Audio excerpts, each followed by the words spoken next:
The next question. Sir, I have a question. Is it permissible to open the Holy Quran on the phone without performing wudu? Open and read it? Jazakallahu khairan. The question posed was that is it permissible to read the Quran on the phone, on any smartphone? And now it's available. There are many Quranic apps. You download it. So if you open on the phone without doing wudu, can you read it, or is it compulsory even while reading the Quran on the phone, iPhone or tablet, you have to have wudu?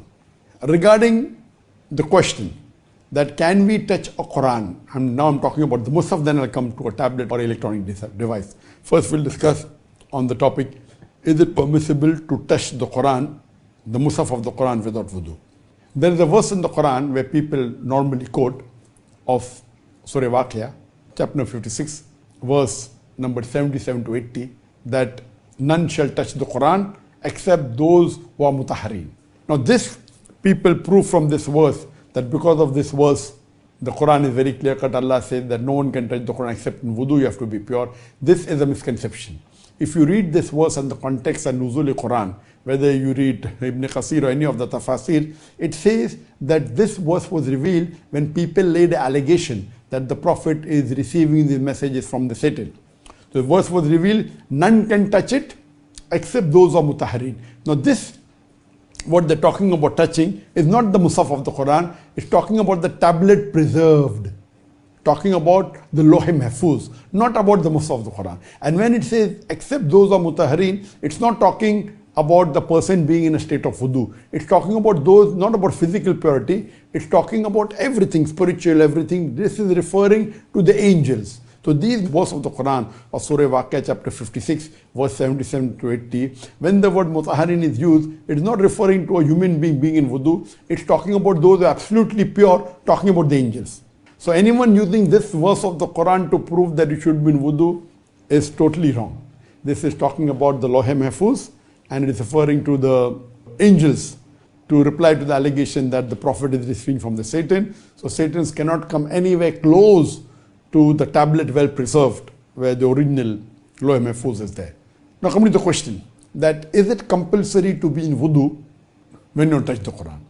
There is no Quranic verse that tells you should be in wudu, but there is a hadith of the Prophet ﷺ that when he sent a letter to the people of Yemen, he said that none should touch the Quran except those who are pure.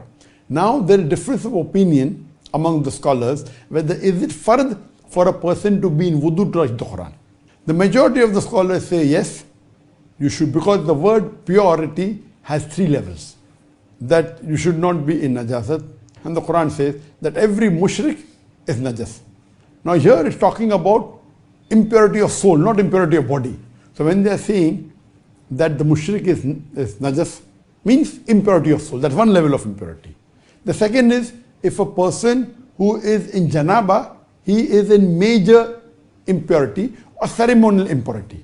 Even though he is called, he may not be in wudu, and if he is not in najasa, he is not in ceremonial impurity, if he is not ejaculated, if he didn't have a sexual intercourse, if the lady is not going under menstruation, then she is yet considered pure even if she is not in wudu, but that's called as the minor state of purity.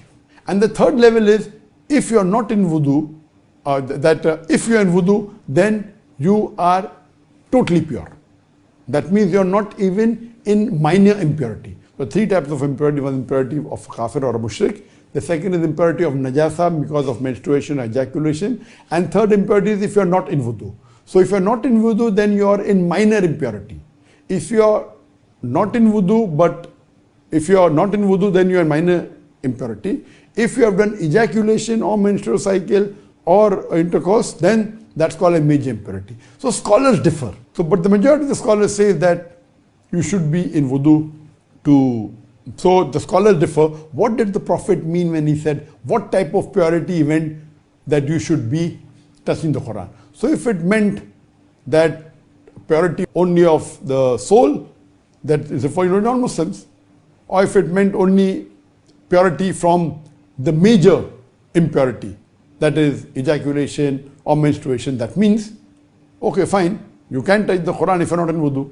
If it meant that you should not be in minor impurity also, then you should be in wudu.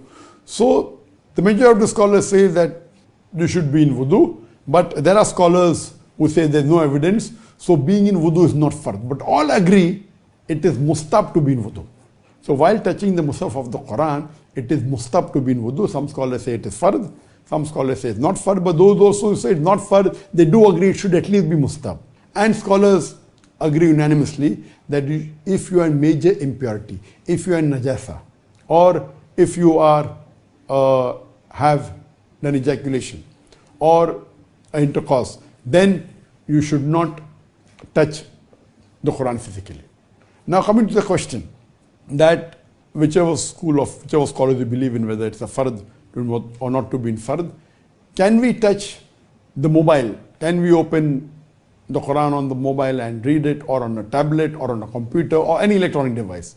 All the scholars unanimously agree that the ruling for touching a mushaf, a copy of the Quran, is not the same for an electronic device, whether it be a mobile phone, whether it be a smartphone, whether it be a tablet, whether it be a computer. This doesn't apply, so there is no question that you should be in wudu. All the scholars agree that reading the Quran, you don't have to be in wudu. So if you open the Quran on iPhone and touch the iPhone, or on a tablet and touch the tablet, or on a laptop or touch the laptop, or on a computer, touch the computer, all scholars unanimously agree that there is no requirement to be in wudu when you're reading or touching the iPhone or the smartphone or the tablet or a laptop or a computer. All unanimously agree that electronic device, you don't have to be in wudu, it's no problem at all. But generally, of course, all scholars agree that if you are in wudu, it is preferable, even while reciting the Quran, but it's not a fard at all. Hope that answers the question.